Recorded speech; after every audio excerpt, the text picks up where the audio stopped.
একটি চ্যালেঞ্জ নিয়ে আমরা নির্বাচনের দিকে যাচ্ছি। আমাদের এই জাতির সবচেয়ে বড় অর্জন স্বাধীন বাংলাদেশ। সেই বাংলাদেশ আমাদের প্রিয় নেতা জাতির বীর সন্তান বিএনপির প্রতিষ্ঠাতা চেয়ারম্যান স্বাধীনতার ঘোষণা দিয়ে জাতিকে স্বাধীনতার সংগ্রামে লিপ্ত করেছিলেন। তিনি সমস্ত মুক্ত করে নেতৃত্ব দিয়ে অসংখ্য শহীদের বিনিময়ে অসংখ্য মানবী নির্যাতনের বিনিময়ে এই স্বাধীন বাংলাদেশ আমাদের জাতিকে উপহার দিয়েছিলেন।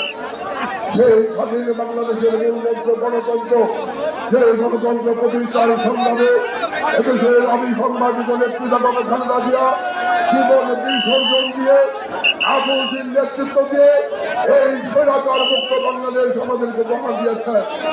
আজকে সংগত কারণে বাংলাদেশের মানুষের মানুষ স্বাস্থ্য দেখে সেই শহীদ জিয়ার এবং বেগম খালেদা জিয়ার যোগ্য সন্তান আদর্শের সন্তান জনাব তারেক রহমানের নেতৃত্বে আগামী দিনে উন্নয়ন সমৃদ্ধিতে এই বাংলাদেশ এগিয়ে যাবে।